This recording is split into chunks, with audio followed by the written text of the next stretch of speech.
Very good. Perfect.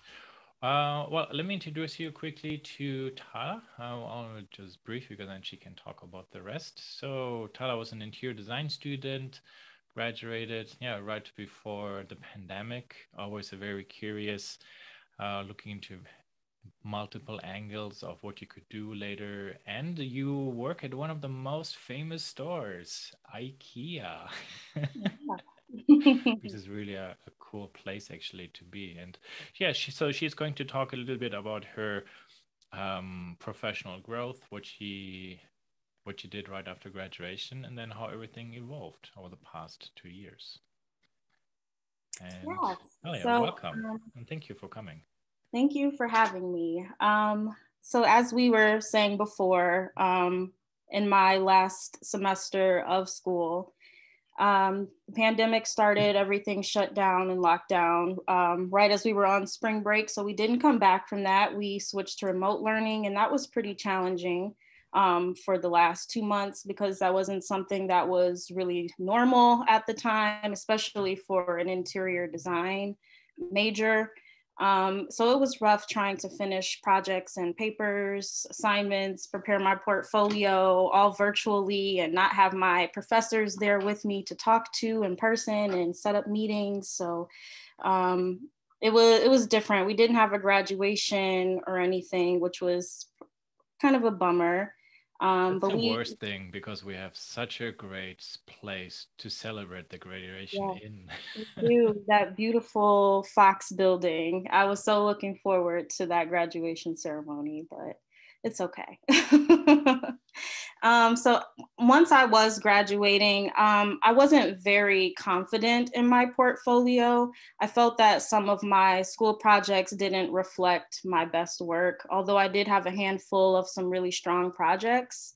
While I was in school for 2 years and after, I was working at Pottery Barn in 12 Oaks Mall as an interior designer. And that role was mostly sales based, although we were responsible for our own clientele and designs that were meant to drive sales. I wasn't really feeling very fulfilled in that. I was 25 and I was ready to move into something a bit more professional. I had been in retail for 7 years at that point, and I was kind of tired of having sales goals and dealing with customers and not being in control of my hours. And I wanted a role where I could just focus on design work full time. Eventually, during the lockdown, the mall closed, so I wasn't able to go to work. Um, and I had to kind of come up with something for myself to do. I started applying for jobs, even though I wasn't feeling too confident. I did a few interviews here and there. It was pretty discouraging. It seemed kind of unlikely for me to get a job at the time, considering the circumstances and my lack of confidence in my interviews. I felt like, that was probably being read a little bit. Every job, there were so many candidates that were applying. The competition was really, really high stakes for some reason. I don't know if everyone was looking to, switch career avenues at the time, when things did shut down and they weren't at work anymore. But it was really, really hard trying to just secure interviews. And the ones that I did get, they were very, very competitive. I was up against my classmates for a few of them, which was pretty intimidating because it's like I know some of the work that they've done, what their portfolio looks like. I even took a chance and I applied to my dream firm, which is a private firm. His name is Corey Damon Jenkins. His office is located in Birmingham, and he's mostly like a traditional designer, residential designer, and he does huge multi-million-dollar estates.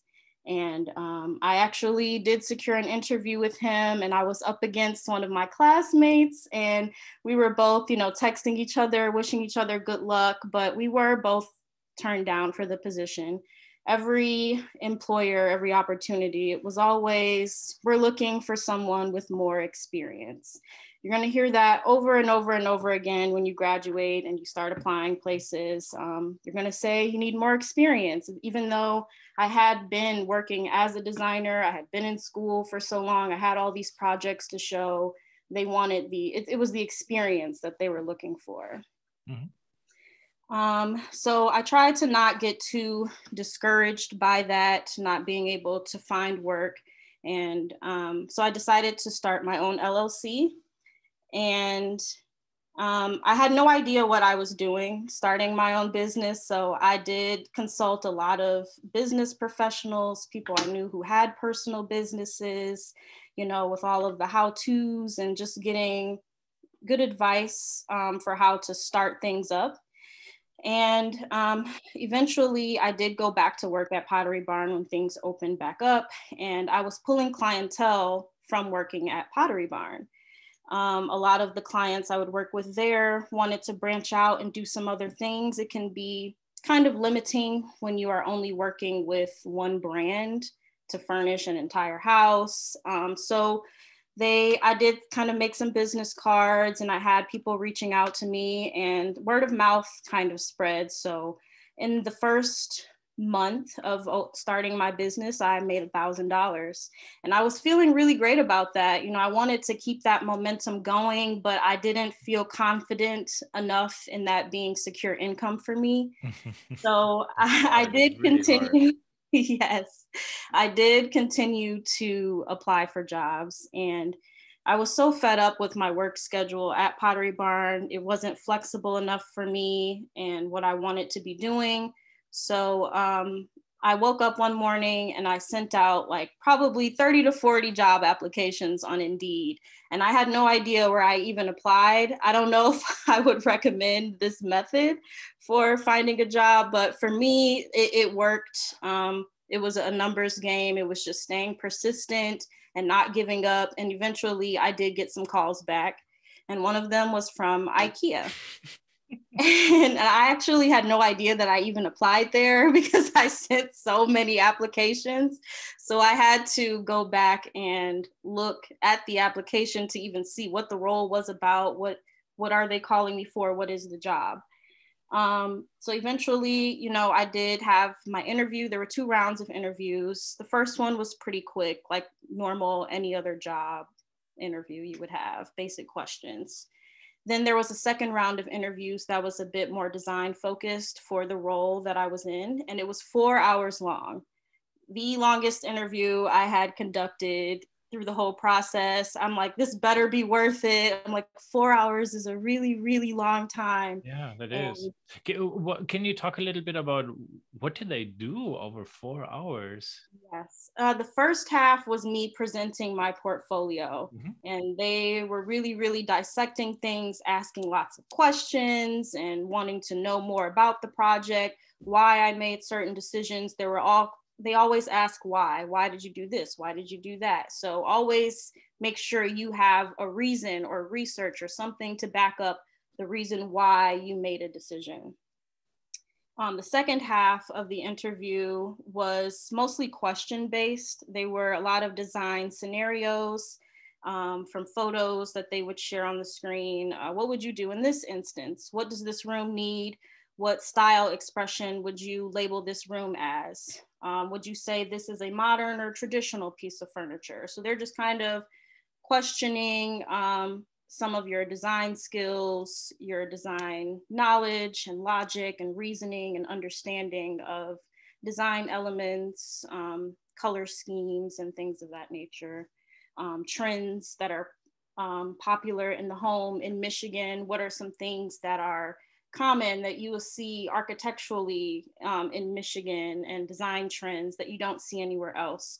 So there were some pretty deep questions that I was not really prepared for, but they were very thought-provoking. And I guess I came up with some pretty good responses because I got the job. And I was pretty thrilled with the position. I bargained for my pay, and I ended up getting more than what was originally offered. So yeah, it worked out pretty well for me there. I'm going to share my screen now.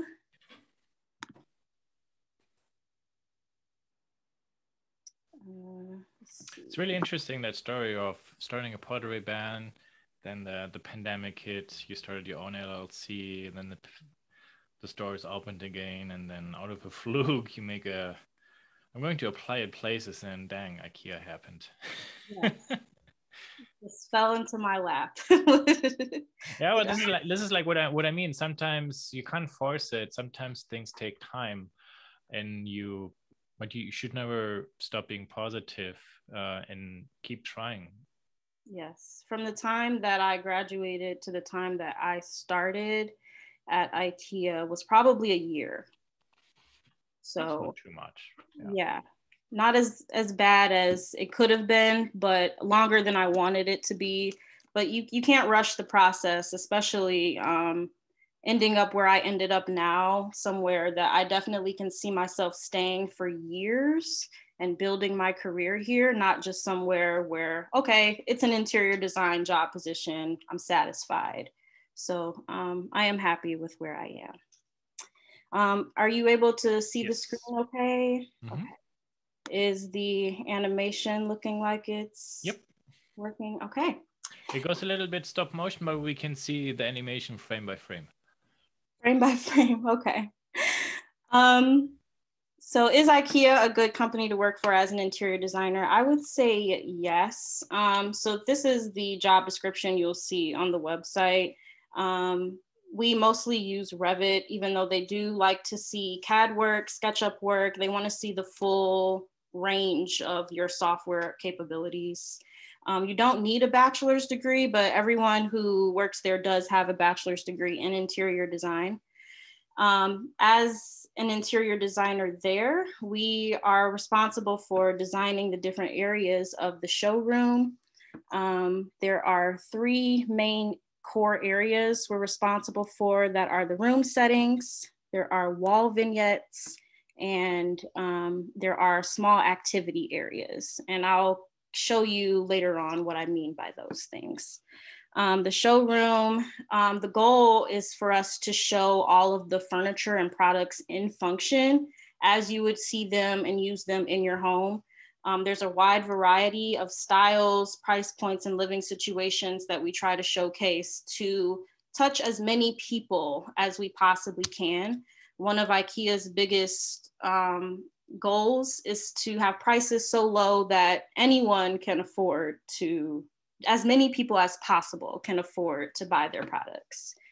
And yeah, I thought that was pretty cool. It gives me a lot of flexibility as a designer to show so many different styles.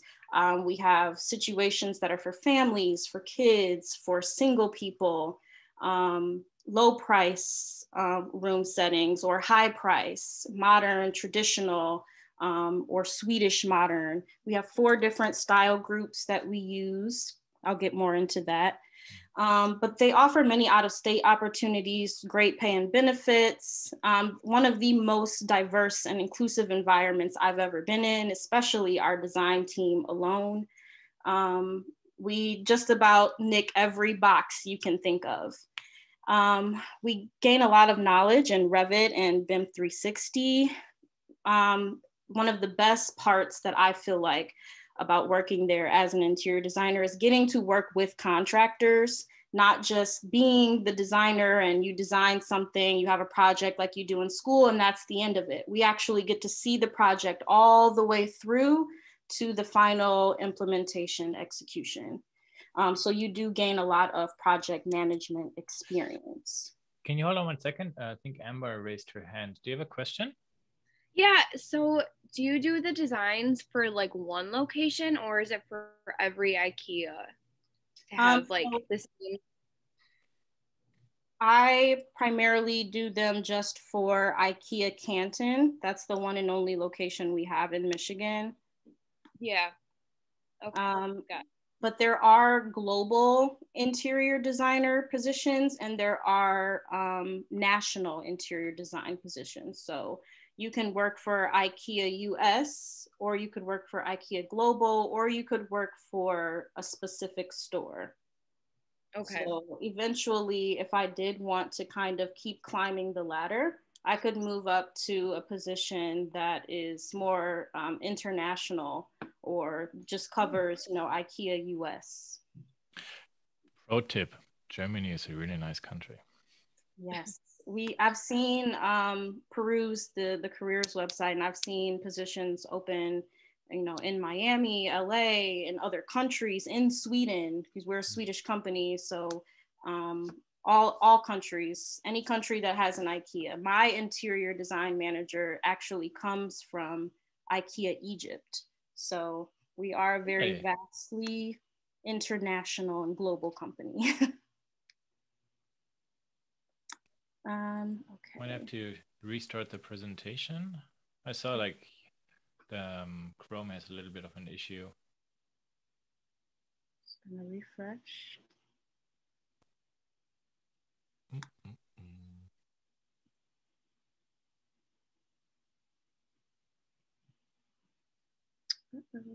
One moment, please.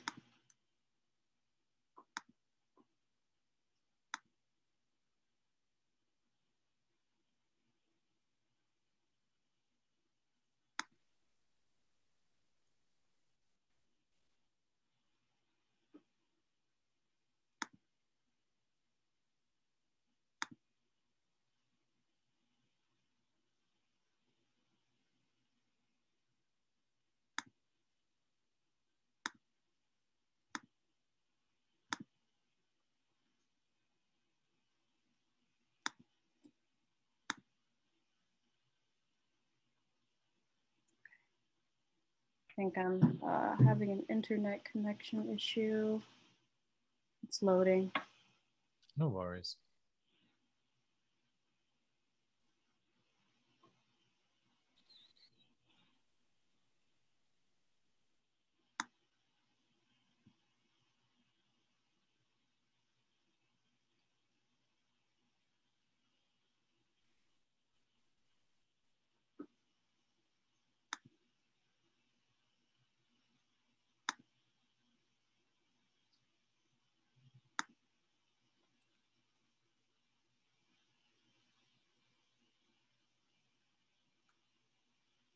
Okay.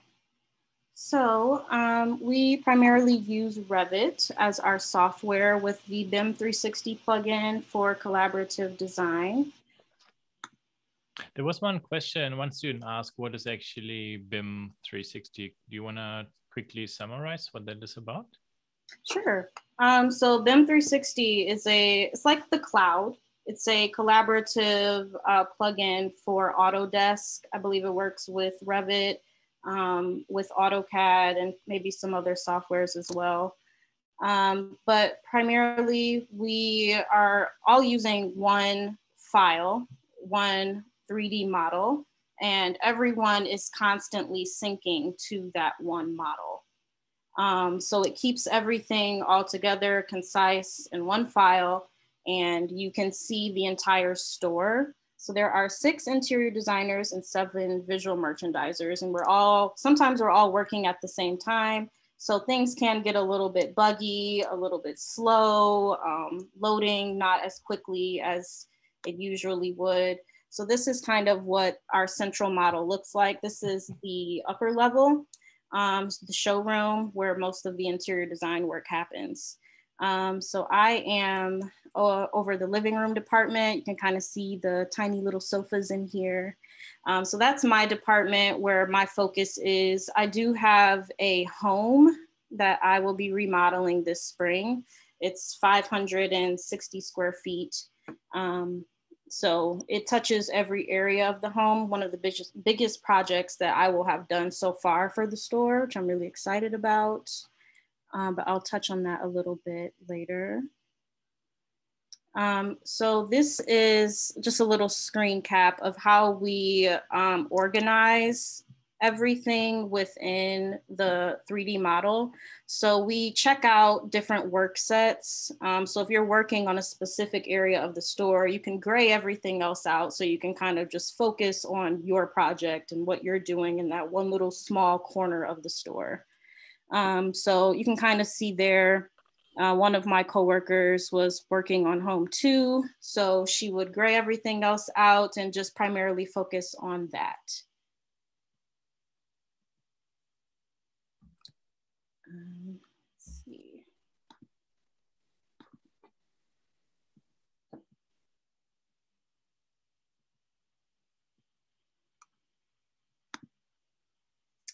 So how we our process for planning the showroom.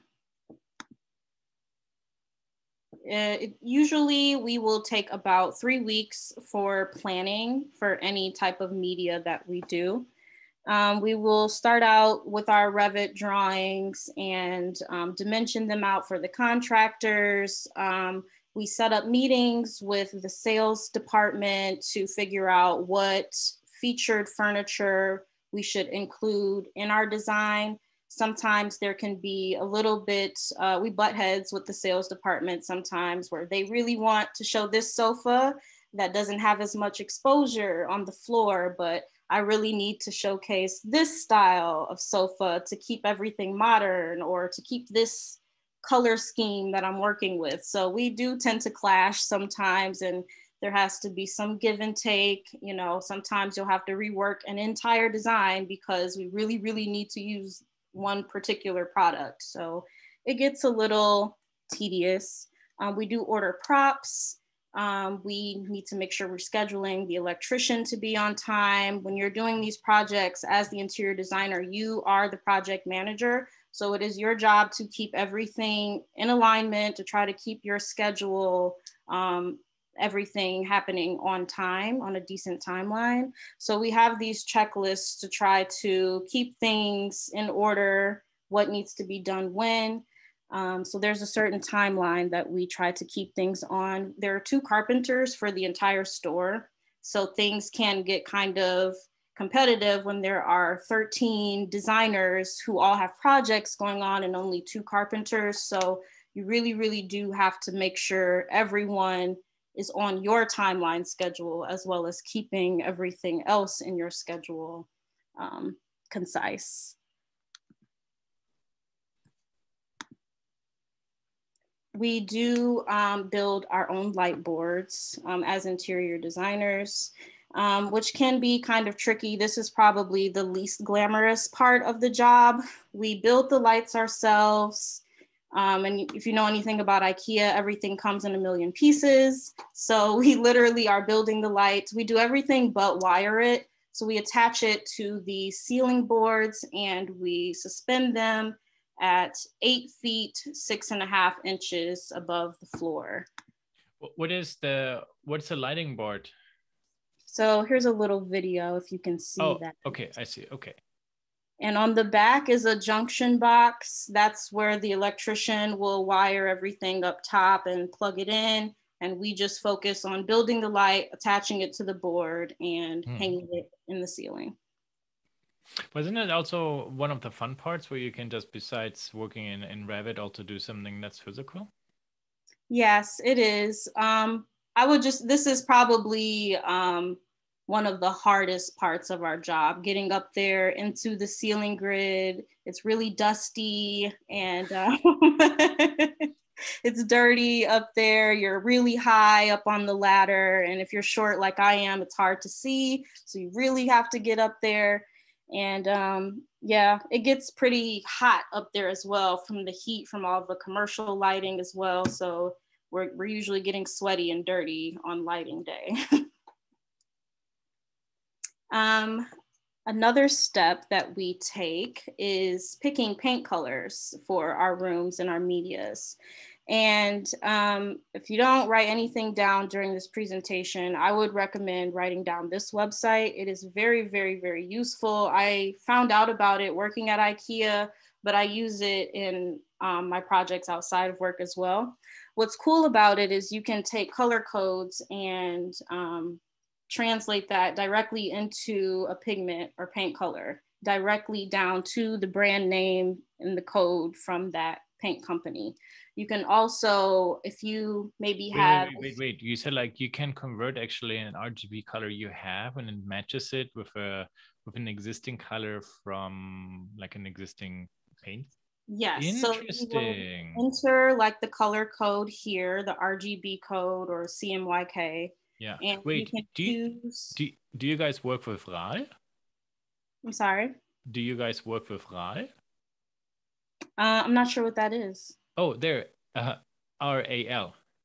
Oh, no, we do not. I think that was just Just a something I screenshot. put Okay, in yeah. there for the Yeah, that's screenshot. most people here now Pantone in Europe, Germany, RAL Yeah. is actually a very popular color for products. So that's the reason why I was just surprised. Okay, go ahead. Yeah, This is you can do really, that with Pantone colors as well. yeah. You can also translate between paint companies. So if you have a Sherwin-Williams gray that you really, really love, but you want to use Benjamin Moore paint, you can figure out what is the closest match using this website. And you can see here, it'll just show you, it gives you a lot of different options. If you want to go more blue-green or have more blue tone in it. So it gives you some options, but you can match just about as accurately as possible. Sometimes we will have wall graphics that we have printed that are going to lay right on top of the paint, and they need to match as closely as possible. So that website really, really comes in handy as a designer. It's a really good tool to have. What was the name of that website? It is called Easy RBG. Easy RBG. Okay, Yes. I have to go to there. That's interesting. EasyRBG.com. Yes. Mm-hmm.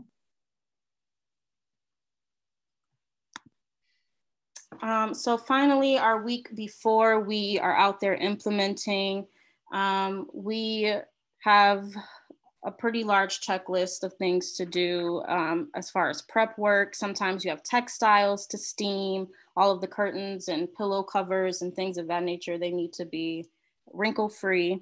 Windows have to be installed. I don't know if you can tell in this image here, we do these LED window panels to represent our windows.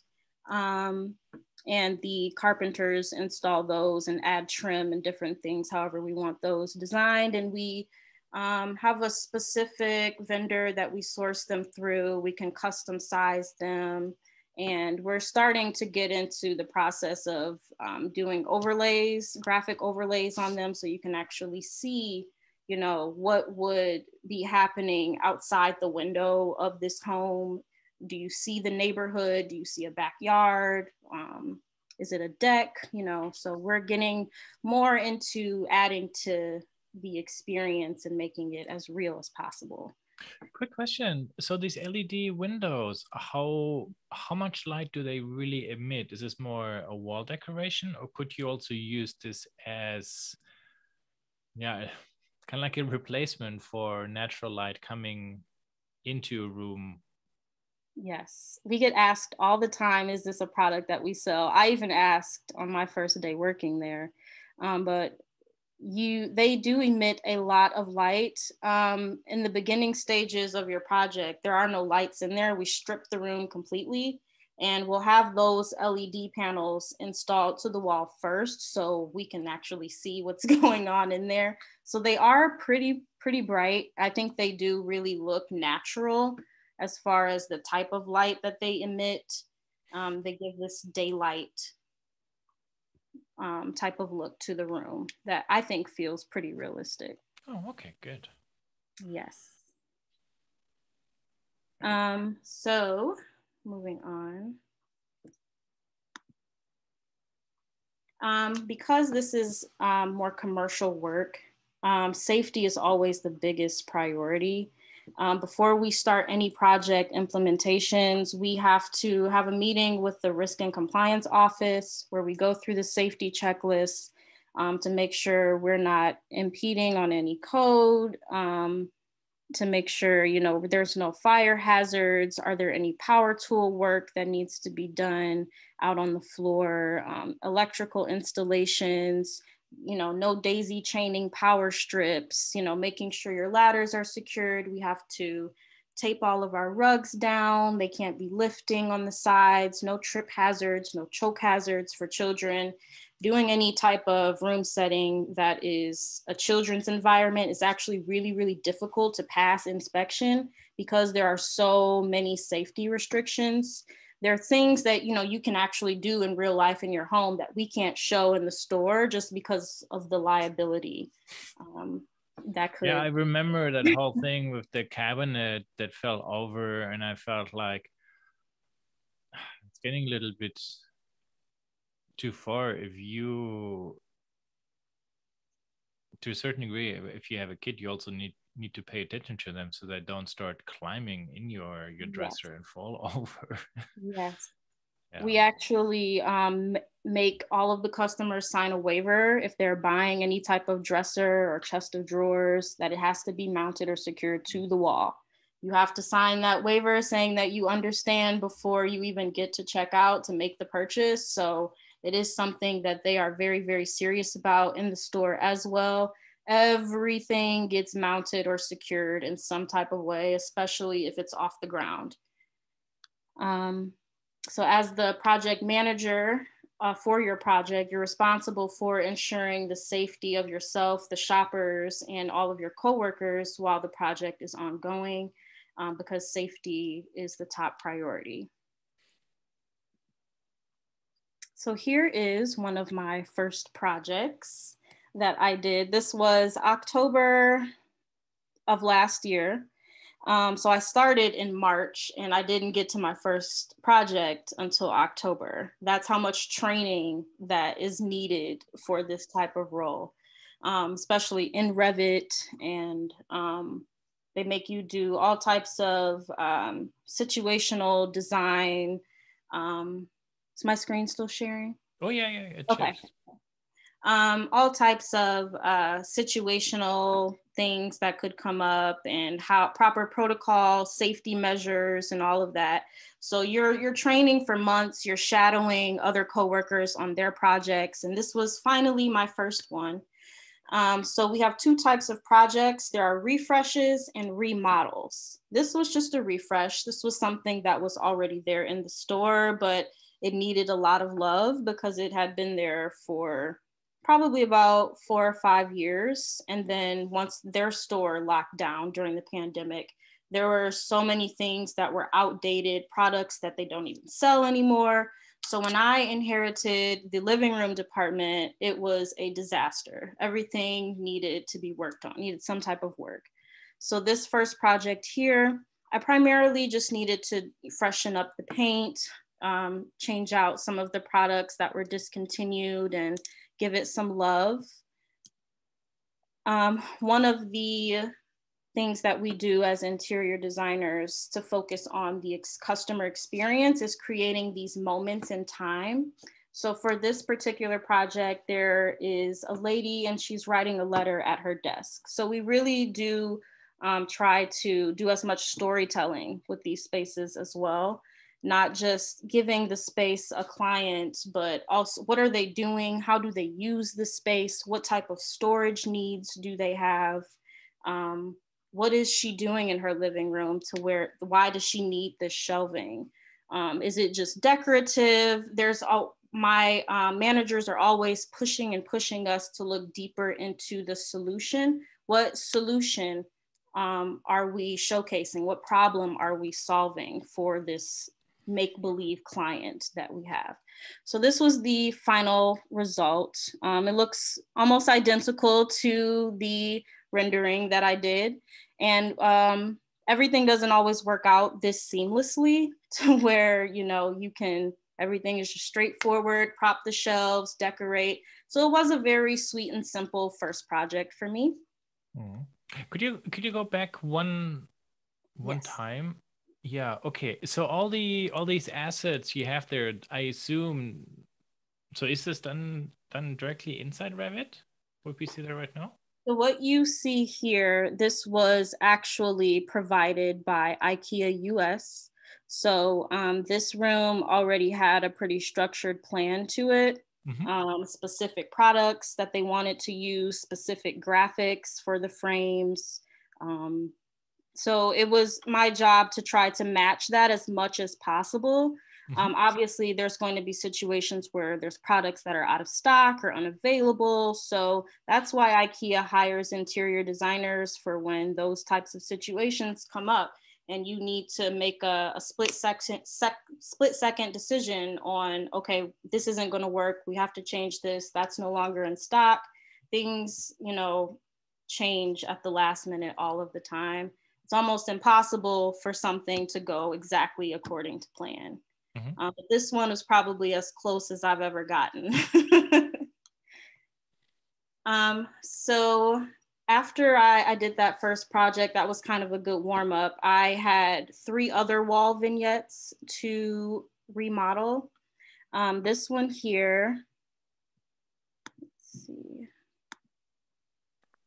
This is the before image here, what it looked like. And this was my after. So pretty much it just needed a facelift. All of the products you see here are no longer sold. So when I got this, everything had to be stripped. So it needed to be a full remodel on this wall vignette. And the story, it's a couple, it's a high price situation. International Modern is the style. It's located in the storage and media department, living room storage. I also own that area. And yeah, so they pretty much are just a high class couple. They needed a solution for their home bar. And so this was a way for us to show how the Besta cabinets can work as a bar solution as well. So most people just use them as like book shelving or something like that, but we wanted to push and show that the product can be used in other unique type of ways. So frustrating when you want to go to IKEA to buy something you saw sometime years ago and then it's out of stock. The chair I really liked, and I even have a really good office table I wanted to buy in addition from IKEA, and they don't produce it anymore. Yeah. So this here, for this particular wall vignette, it needed to be wallpapered. And like I said, things do not always go to plan. Our wallpaper guy ended up canceling at the last minute, and he wasn't going to be able to return for a few months. We had already spent all the money on the project, and it was time for it to be implemented. So I hopped on YouTube and I learned how to wallpaper that day. And it actually turned out really well. It's my first time ever wallpapering anything. But that's a really cool thing about working at IKEA is they will trust you and take a leap of faith that you can execute your project if you feel comfortable and confident in doing that. Talking about wallpaper, I'm sorry for asking this. Actually, I really don't know. Does IKEA sell something like this, or other question? How popular is wallpaper actually in interior design in the US? I hardly ever really see it here, and where I'm from in Germany, because it's plaster walls. Every wall actually is finished with some sort of a wallpaper, unlike here where it's drywall and which is painted. Mm-hmm. Wallpaper is making a little bit of a comeback now, and IKEA did want to kind of capitalize on that. We show wallpaper quite a bit. It just adds an extra layer of texture or color pattern, something of interest to, you know, the design that you can't get with just paint. So yeah, this was fun to figure out how to do in just a few matter of hours. So this was the final results when all the lights were finally wired, the graphics were installed, all the price tags are on everything. So this was it when it was finally completed. Here's one other wall vignette. I'm going to speed up just a little bit. And this one here is an example of a traditional wall vignette that I had to do. Similar situation, it's a couple, no children, and they also needed a bar solution, which you can kind of see here, and you'll see inside of the cabinets. This is primarily a sitting room where they just sit and have conversations, have drinks, sip tea, just a moment to relax after a long day of work. So this is the before image here and after my implementation.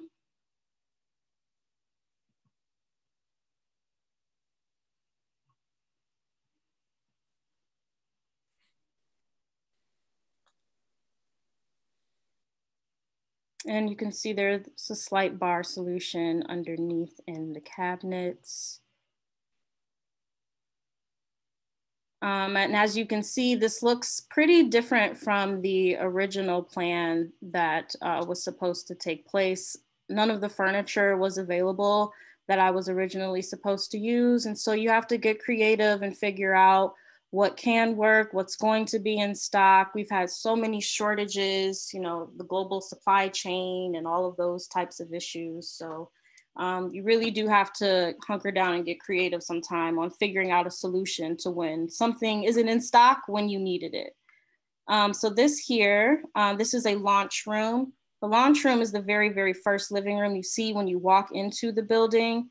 It's Scandinavian modern. Everything stays the same for this room as far as the style expression, living situation, price level, and the living condition.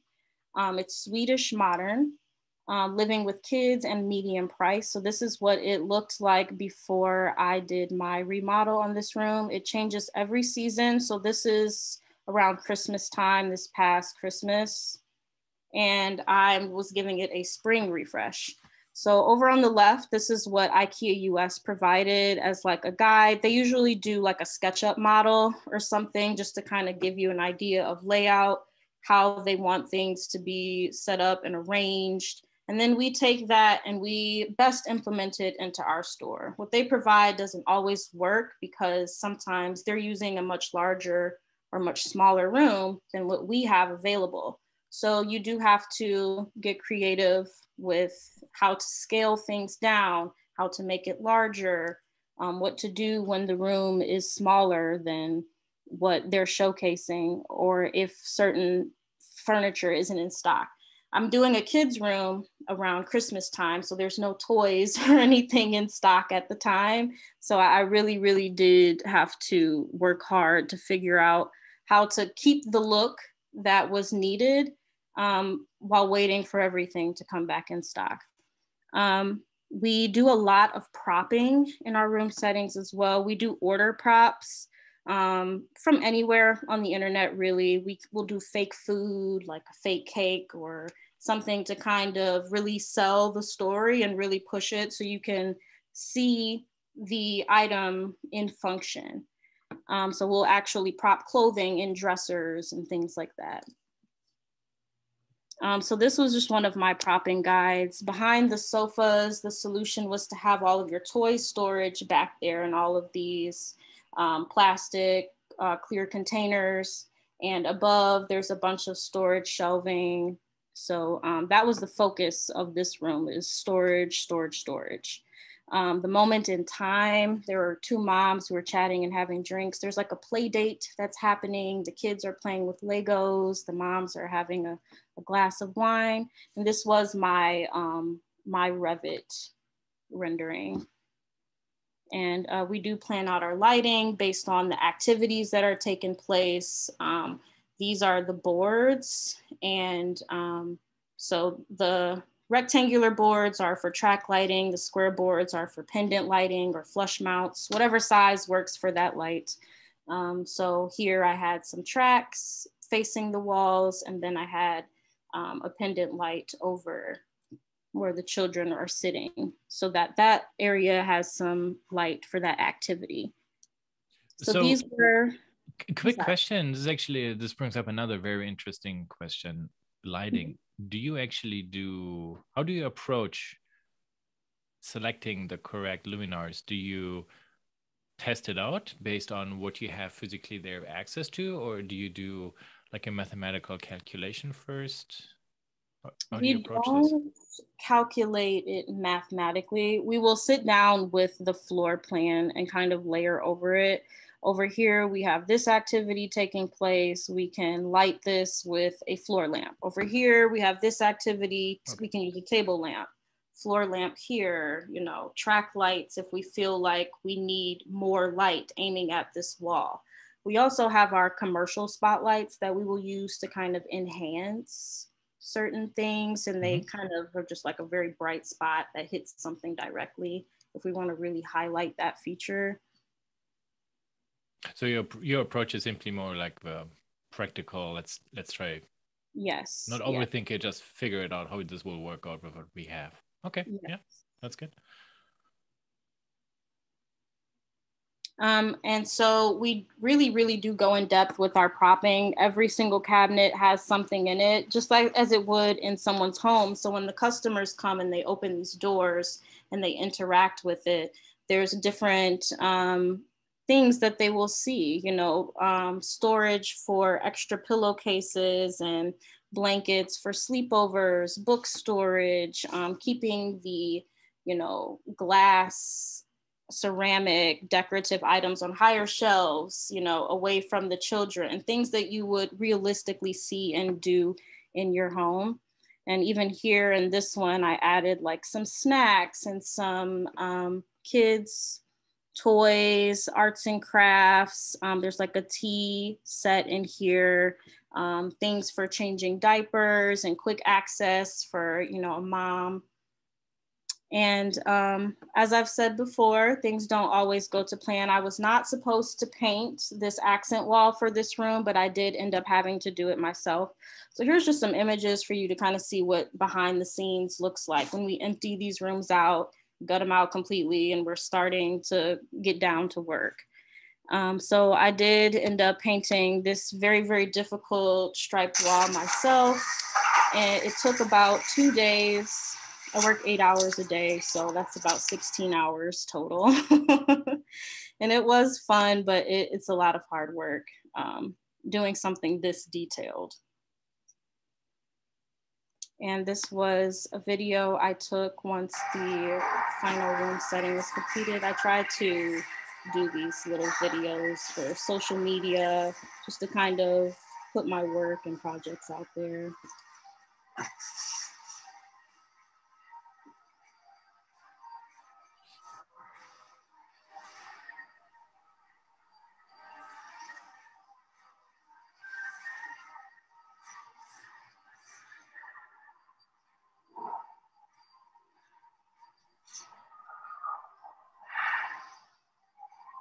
Do you actually do, besides the Revit model, do you also do then photorealistic renderings for yourself, or this is more something they do for putting the products into the magazine? They don't require us to do photorealistic renderings for these. They mostly care about the construction documents and having those as accurate as possible. But I do renderings for myself, for my portfolio. So when I leave, I have, you know, those realistic images as well.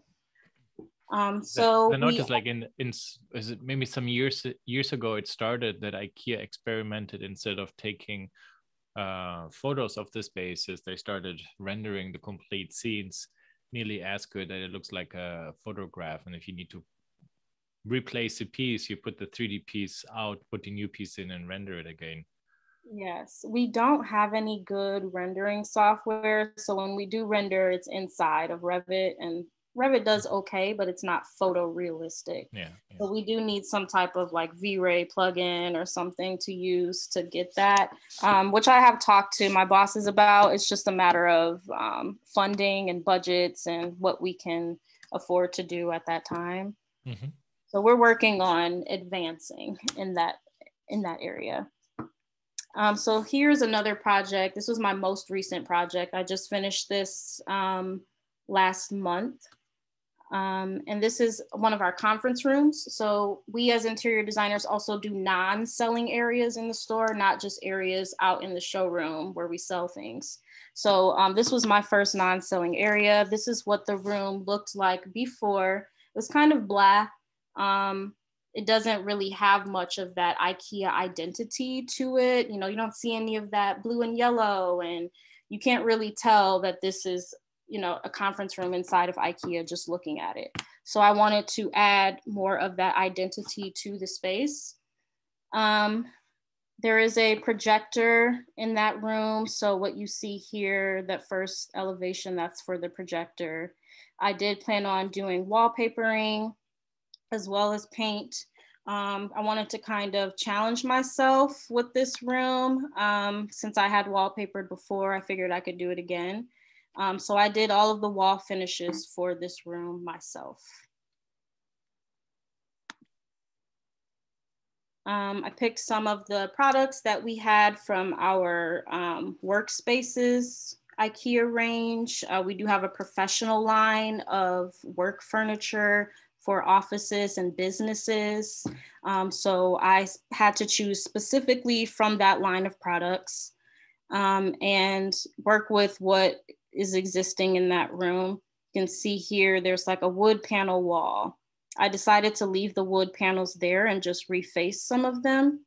And this is the Grand Rapids conference room. All of the rooms are named after Michigan cities. So there's a Traverse City room, a Lansing room, a Detroit room. So those images you see back there are from Grand Rapids. And I wanted to come up with something cool and creative to do on the walls, not just a boring flat color. So I added these arrows here, and the arrows kind of move around the room and give it direction. So in this wall, it's kind of pointing towards the projector screen, and you'll see more as I continue.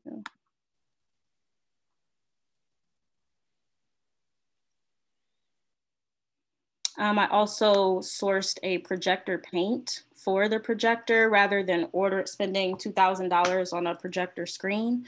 So that was a way that I helped the company save some money by ordering this $30 can of projector paint, which I didn't even know was a thing beforehand. Mm-hmm. Yeah, it's great because you can actually you finish the wall and then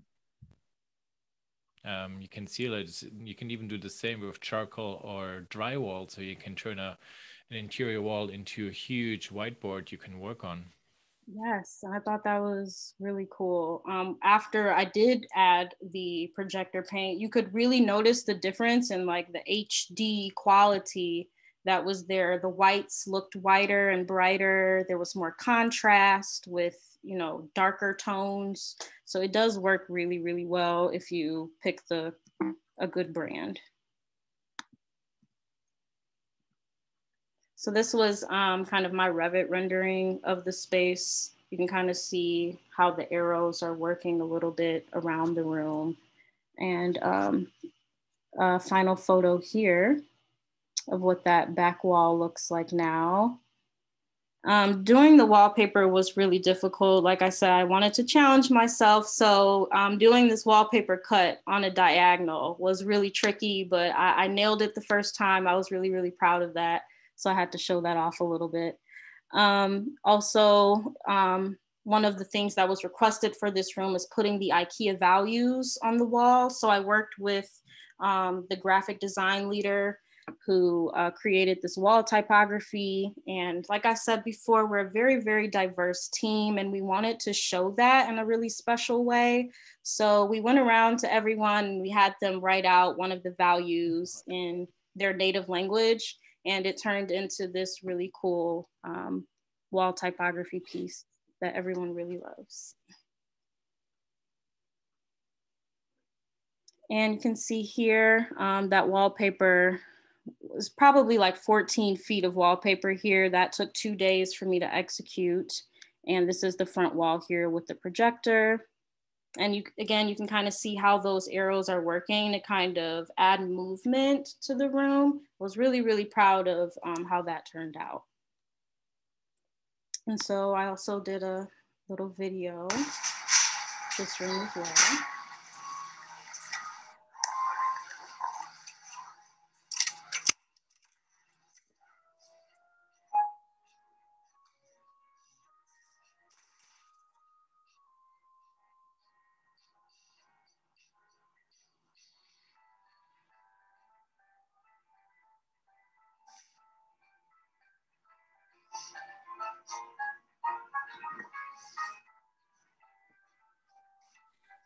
That guy you see there, that's a cardboard cutout of Ingvar Kamprad. He is the founder of IKEA.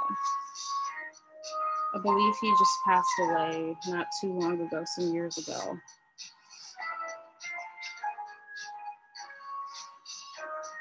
But we do a lot of fun things with him. We'll dress him up as Santa around Christmas time or as an Easter bunny during Easter. So sometimes he'll pop up in random places to scare people. So we have a lot of fun with that cardboard cutout. So just wrapping up here, I do have a very big project coming this spring. I start planning at the end of March. It's this 590 square foot home, and I'll be planning for about 2 months. And this is what I got from IKEA Global as far as what they are wanting to see featured in this home. The color scheme is this pink and green that I have to work with, which I'm not really looking forward to, but I will make it work best I can. It's 2 bedrooms, 1 bathroom, living room, kitchen. I have not had the opportunity to touch some of these other areas of the home yet because I'm primarily in the living room department. So I am looking forward to finally getting to do a bedroom, a bathroom, and a kitchen. And it's a whole new world, a whole new range of products that I have to learn, especially kitchens. Really, really difficult. It's also hard to get kitchens installed right now. If any of you work for a kitchen and bath company or anything like that, I'm sure you know, with the lumber shortage and everything that was going on with global supply chain issues, having a kitchen installed right now is really, really challenging. It takes months before you get your kitchen cabinets, or sometimes you'll have it installed and you're still waiting for one cabinet, to come for months. It's still such an issue, even for a company like IKEA? Yes. So I have a kitchen being installed next week, actually, and there's been a lot of uproar about it. Customers will see us installing kitchens and like, well, when am I going to get my kitchen? Because they've been waiting for so long, and things are allegedly out of stock, but you guys are, installing it in your store right now. How come I can't have that cabinet? So there are some issues with customers right now and kitchens, and some living room furniture as well. There have been a few projects where I had no sofa to work with, and I just had to hope that one would come in stock or be returned. We also have an as-is department where once we're done with these rooms and we strip them down, take everything out, all the furniture goes to the as-is department and gets marked down. So sometimes we will have to reuse things that we don't want to reuse. So I'm hoping this project goes as seamlessly as possible, despite all of the inventory issues we've been having. But I am looking forward to getting to design an entire home. It kind of reminds me of the tiny home project that we had when I was at Wayne State. So this is kind of similar, just a small square foot home, 2-person household, 1 kid. But yes, that is all I have for you. It's amazing. Does anyone have any questions? I think I see something in the chat.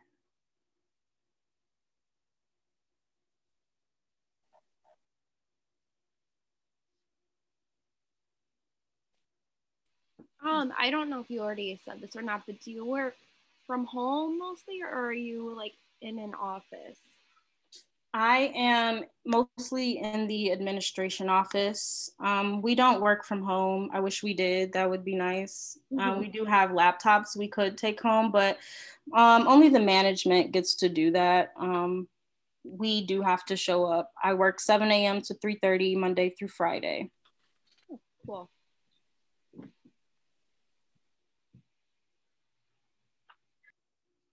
Any other questions?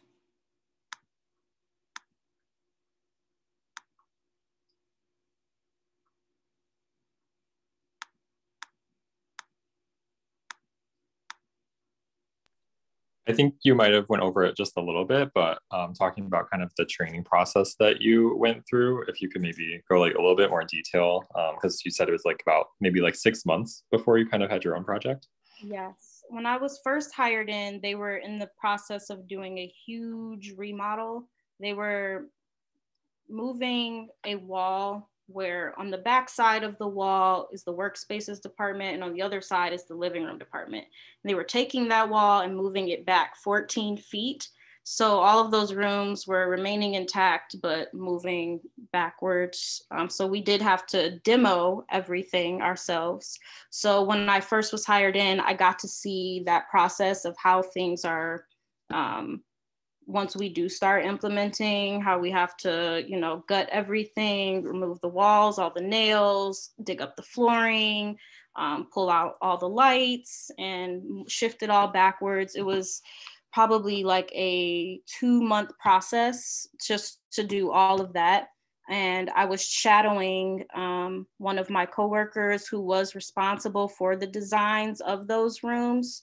So for the first few weeks, you're doing computer training, and then you will be shadowing someone who is currently active on a project. So you get to see how that process works. And then the next few months was Revit training. There was a lot to go over. I did remember a little bit of Revit, but we didn't go too deep into it when I was at Wayne State. We just had like one project that we did in Revit in my building construction class. So there was a lot for me to learn there. And then you get like a smaller first project, something to kind of get your feet wet, see how things work. And then, you know, they throw you to the sharks.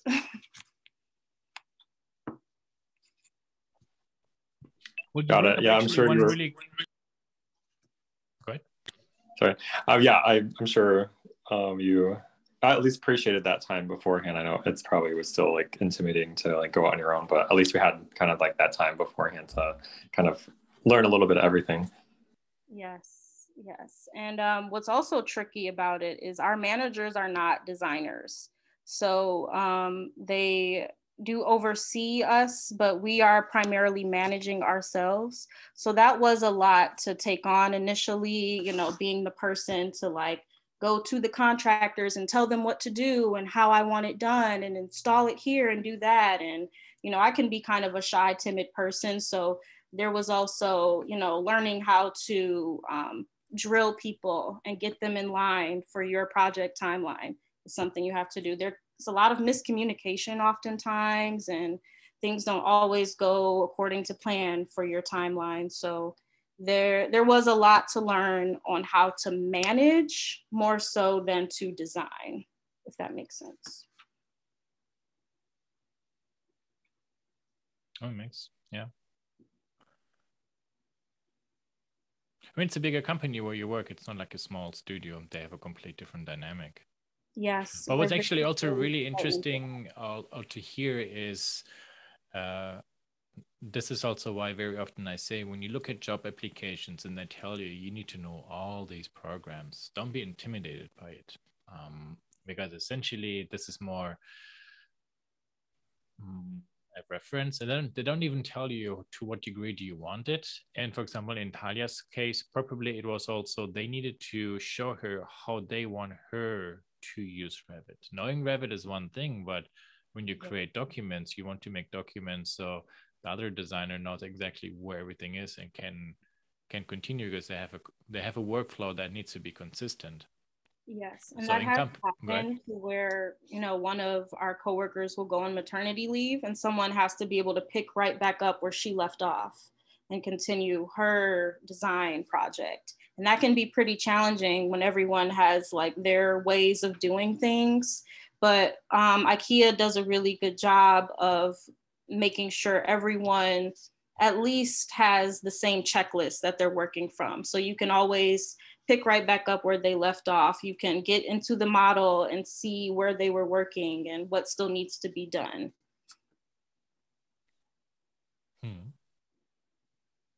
I have a question. Yes. So you said you don't have managers that are designers. So let's say you got stuck somewhere, you couldn't figure out the wall, or you couldn't figure out a solution for a problem. Who do you go to? Mm-hmm. We all band together as a team. My coworkers, I've learned more from them probably than I have in all 4 years of interior design school. one of my coworkers, she has been there for 15 years. So although she's not the manager, she is kind of our ringleader. And if there's any questions I have, I know I can always go to her. So we do have some designers who are a bit more seasoned that we can go and talk to in a crisis. Like, I can't make a decision, or I don't know what to do. Who do I talk to about this? So yeah, our top manager, Ryan Hansen, he is kind of the overall project manager of the entire design department, graphics design, interior design, and visual merchandising. Underneath him, you have my manager, Nadine, for interior design. Then there's the graphics design manager and the visual merchandising manager. And then we're all underneath them. None of them, like I said, are designers, but they do have enough background to where, you know, if there's something that I can't figure out, I can go to them. I usually go to them more along the lines of scheduling issues, or, you know, I think I need more time for this, because we really, really do primarily manage ourselves. And it was kind of scary at first having that much freedom. We do have power to make executive decision over some things. And so, yeah, we pretty much band together as much as we can as an interior design team to figure out any problems that we have. We also can reach out higher up to the IKEA US interior designers, the IKEA global interior designers. We're very connected via email. So if there's something that they were wanting that I didn't quite understand or know why this is that way, I can shoot them an email and they'll respond within a few days. Great. I have another question. Yes. Do you have, are you allowed to work outside of your job? Are you allowed to have your own clients? I am. That was one of the biggest questions I had when I first started, because I had just started my interior design business on my own. I still wanted to be able to freelance and do my own thing. You know, 'cause like I said before, working for one company with all of their products can be very limiting when, you know, there's so many other companies and brands and furnitures and things that, you know, are out there. So it was important for me to be able to do my own thing as well. And they said it was okay. So I do have personal clients from time to time. I get off work at 3:30 every day. So it works out. If I ever need to set aside some business hours for myself, I can do that. And one last question. Do you have any mentor outside of your work that you will go back to just for advice, or when you're stuck, or when you need a little tip here and there? Yeah, I do have my past coworkers at Pottery Barn, actually. I'm still very connected with them as well. I'll still walk into the store from time to time to say hello. But the designers who worked there, they were kind of my biggest support system while I was in school. You know, I had my doubts about, you know, whether I'd be able to be successful in this field. And they, anytime I have questions, or, you know, I'm feeling discouraged or need help, I can always reach out to my old coworkers. I do still talk to my classmates. I think it's important to keep those relationships. You know, oftentimes when you graduate, you go your separate ways, and you might keep up on social media a little bit here and there, but I think it's important to still network with your classmates. There have been projects where I needed help, and I could just reach out to one of my old classmates like, hey, you want to earn some extra money with me, and we can do this together. That is perfect. You said that, because that's so true. You can't know everything. Mm-hmm. But if you don't know it, what a big deal. Yeah. Book the person who you know who can do it. Yes. Sometimes it's a workload issue. You can't do everything yourself either. So you have to be able to have a network behind you. It's important to build that.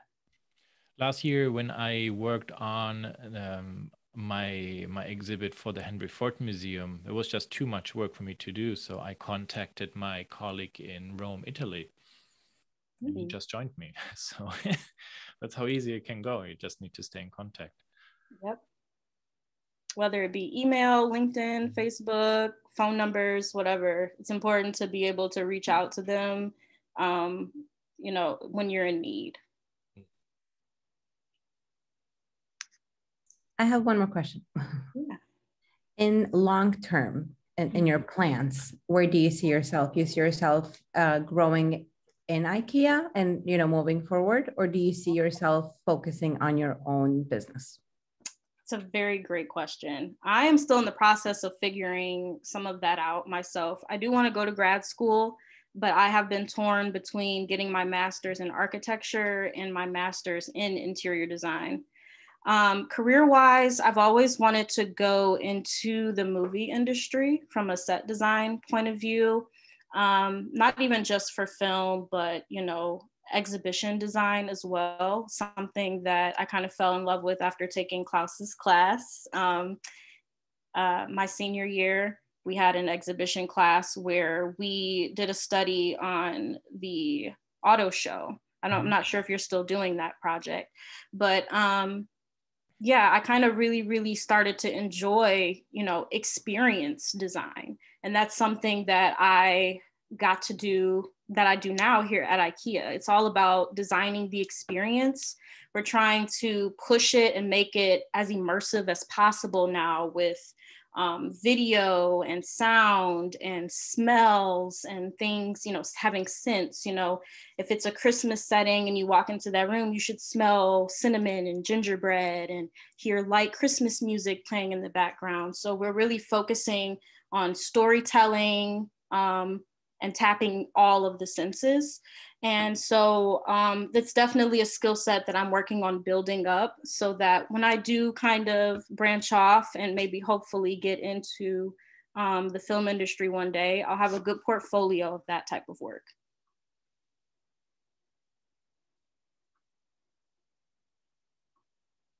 Thank you for the great comment about the exhibit class. But you're really true. That was my main goal, to make people start seeing interior design. What is it? It can be so much. Literally, you define it, what it is about. Yes, it can be as creative as you want it to be, or it could be as technical as you want it to be. Yep. So it's up to you how you want to use this degree. If you want to have your own business, go for it. If you want to, you know, do something with one of your classmates after you graduate, go for it. If you want to, you know, move out of the country and work for IKEA in Sweden, you know, go for it. Whatever, you know, your path is going to be for you. Not everyone's is the same. Not everyone's path is residential. Not everyone's path is commercial. You have to figure out kind of what your niche is, your strong suit. For me, I've noticed one of the best skills that I've picked up from working here is wall coverings. You know, so that's something that I've been doing now outside of work. People have been paying me to paint, to do accent walls, to wallpaper. So it's important to have other skills as well. If you're into textiles, get into, you know, reupholstering furniture, learning how to sew and things like that. If you're into building, get into building furniture and, you know, playing around with that. You never know which avenue of interior design is going to be what makes you take off. So. Well, you also, I mean, this is interesting that you point this out also with wall covering, etc. I mean, you can do so much. I had one course, color and surface, in Germany, and essentially it was the same training a professional apprentice painter would get, which is not just putting a color on, but with different tools, creating structures and patterns.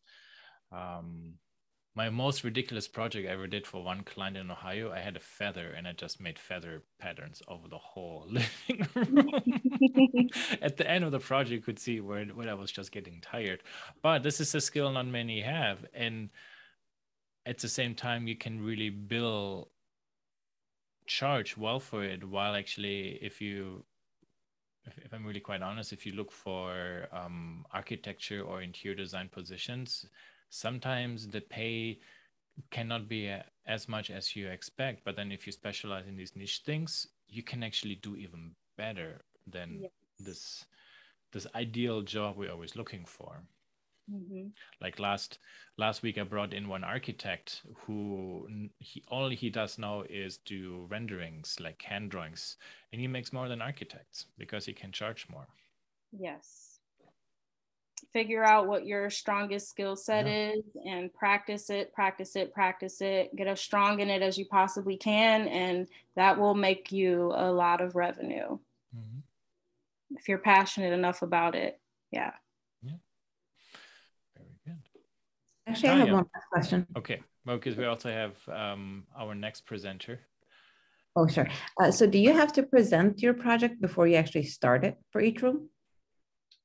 We do call our own meetings. So at any point I can call a meeting, you know, with the contractor, with the salesperson, with my manager, with whoever is going to be supporting me in executing the implementation. We'll all sit down and have a meeting, and I will present the project to them and what is to be expected, break down who needs to do what, when it needs to be done. This is set for this date.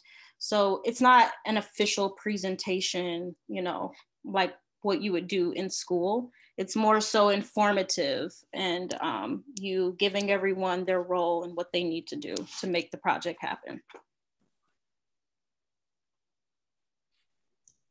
Great, thank you. You're welcome.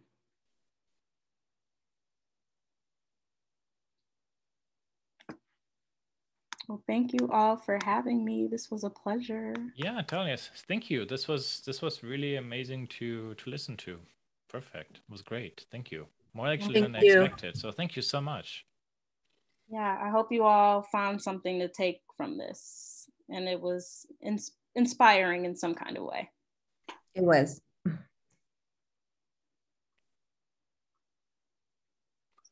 Well, perfect. Thank you again. Good luck with Ikea. Hopefully soon I will be able to go to there.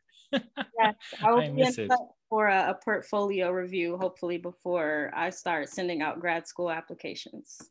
Oh yeah, do that, please. You know, you have my email address. Yes. Okay. All right. Have a good day, everyone. Talk to you soon. Bye. Bye.